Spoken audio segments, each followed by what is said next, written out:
அனைவருக்கும் வணக்கம். நம்ம இன்னைக்கு வந்து ஒரு நல்ல கதைய வந்து பார்க்கலாம். நான் ஏன் கதை சொல்றேன் அப்டின்னா, எனக்கு அது வந்து ரொம்ப புடிச்சிருக்குது. நல்ல விஷயங்கள வந்து மாணவ செல்வங்கள்ட்ட வந்து நம்ம கொண்டு போய் சேர்க்கணும் அப்டிங்கிற ஆ ஒரு எண்ணத்தில தான் இந்த கதைய சொல்றேன். ஒரு நாள் ஒரு பையன் என்ன பண்றான், நம்ம டி நகர் பஸ் ஸ்டாண்ட்லேருந்து பஸ் ஏறி வந்துகிட்டு இருக்கான். எத நோக்கி அப்படின்னு பார்த்தீங்கன்னா, தாம்பரத்த நோக்கி வண்டி வந்துகிட்டு இருக்கு. அப்படி பயணம் எப்படியும் உங்களுக்கு தெரியும். தாம்பரத்துல டி நகர்லேருந்து தாம்பரம் பயணம் செய்யக்கூடிய பஸ்ஸில பார்த்தீங்க அப்படின்னா, ரொம்ப கூட்டம்.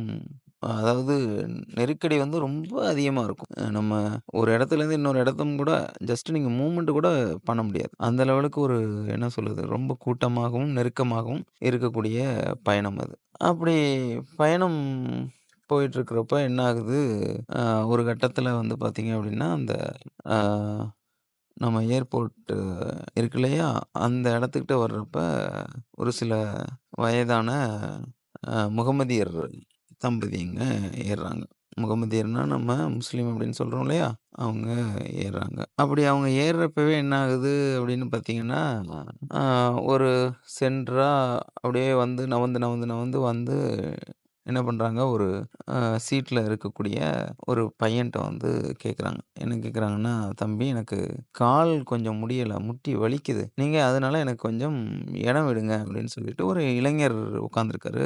அவர்கிட்ட கேட்குறாங்க. அந்த இளைஞர் வந்து அந்த பெரியவருக்கு வந்து எந்த ஒரு ரியாக்ஷனுமே குடுக்காம அவரு வந்து அப்படியே உட்கார்ந்துகிட்டே இருக்கிறாரு. ஆனா, அதுக்கும் பக்கத்துல வந்து ஒரு பையன் உட்கார்ந்திருந்த பையன் டக்குன்னு எழுந்திரிக்கிறாரு. எழுந்திரிச்சு, "ஐயா நீங்க உட்காருங்க" அப்படின்னு சொல்லிட்டு அவர உட்கார வைக்கிறாரு. இத்தனைக்கும் அந்த இடம் குடுக்கக்கூடிய பையனுக்கு வந்து போன ஸ்டாப்ல தான் இடமே கிடைச்சிருக்குது. ஸோ, இருந்தாலும் அவருடைய பெரியவர் வந்து சொன்ன விதமும், அவருக்கு உண்மையிலேயே முடியல அப்படிங்கிறதுனாலயும், அவர் வந்து இடத்த விட்டு குடுத்துட்டு, அவரு நின்னுட்டு பயணம் செஞ்சுட்டுருக்காரு. இப்படி பயணம் செஞ்சுட்டு இருக்கப்போ வர்றப்போ பார்த்தீங்கன்னா, ஒரு கிட்டத்தட்ட ஒரு குரோம்பேட்டை அந்த இடம் அந்த மாரி வந்துருது. அப்படி வர்றப்ப, அந்த பெரியவர் வந்து அந்த இடம் விட்டு குடுத்தாரு இல்லையா? அவர்ட்ட கேட்குறாரு. "என்ன எந்த ஊரு தம்பி நீங்க? இங்க என்ன பண்ணிட்டுருக்கீங்க?" அப்படின்னு சொல்லிட்டு கேட்குறாரு. அதுக்கு அவரும் வந்து பதில் சொல்றாரு. இந்த இந்த பதில் அப்படின்னு சொல்லிட்டு. அப்புறம் திடீர்னு சொல்றாரு, "தம்பி நீங்க சென்னையில வந்து சொந்த வீட்ல இருக்கீங்களா? இல்ல வாடகை வீட்ல இருக்கீங்களா தம்பி?" அப்படின்னு கேட்குறாரு. இவரு எதுக்கு கேட்குறாரு நமக்கு? நம்ம எங்க இருந்தா என்ன? இவருக்கு என்ன? அப்படின்னு சொல்லிட்டு அந்த நபருக்கு வந்து ஒரு சின்ன ஒரு தயக்கம் வருது. இருந்தாலும் அவரு விடாம, "தம்பி நீங்க சொந்த வீட்ல இருக்கீங்களா? இல்ல வாடகை வீட்ல இருக்கீங்களா?" அப்படின்னு சொல்லிட்டு கேட்குறாரு. உடனே அதற்கும் அவர் வந்து, "நான் வாடகை வீட்ல இருக்கிறேன்" அப்படிங்கிற மாதிரி அவர் சொல்லிர்றாரு. உடனே அவரு அந்த இடம் விட்டவர்ட்ட சொல்றாரு, "தம்பி நான் என்னோட தொழுகையில உங்களுக்கு சொந்த வீடு கிடைக்கணும் அப்படின்னு சொல்லிட்டு நான் வேண்டுவேன் தம்பி." அப்படின்னு சொன்னாரு பாருங்க. உண்மையிலேயே அடுத்த நொடி அந்த இடம் விட்டவருக்கு வந்து ஒண்ணுமே புரியல.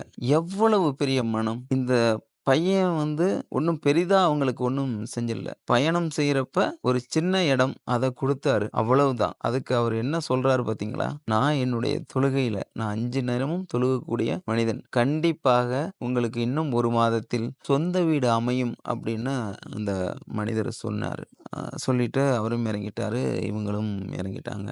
ஆனா, அடுத்த 1 மாசத்துல உண்மையிலேயே அவர் சொன்ன மாதிரி அவர் சொந்த வீடும் வாங்கிட்டாரு. இது நடக்குமா? நடக்காதா? அப்படிங்கிறத தாண்டி, நாம உண்மையிலே நம்பிக்கை வச்சு ஒருத்தவங்களுக்கு இது கிடைக்கணும் அப்படின்னு நம்ம வேண்டுனோம் அப்படின்னா, கண்டிப்பா வந்து அது கிடைக்கும். ஸோ, அதனால நீங்க எப்பொழுதுமே எல்லாருக்குமே புரிஞ்சு அவங்களுக்கு என்ன செய்ய வேண்டுமோ, அத நீங்களும் தொழுகை மூலமா பெறலாம். அதுபோல பெரியவங்கள தயவு செஞ்சு இது போல பஸ்ல பயணம் செய்றப்பயும், ட்ரெயின்ல பயணம் செய்றப்பயும் பெரியவர்கள் யாராவது நின்னாங்கன்னா, தயவு செஞ்சு எழுந்து நின்று அவங்களுக்கு இடத்த குடுத்தீங்கன்னா, உங்களுக்கும் புண்ணியம் சேரும். அவங்களும் சிநேகமாகவும், மகிழ்ச்சியாகவும், புன்முறுவலோடும் பயணம் செய்து நமது தேசத்தை ஒரு ஒருமைப்பாட்டுடன் சிறந்த தேசமாக மாற்றி காட்ட முடியும்.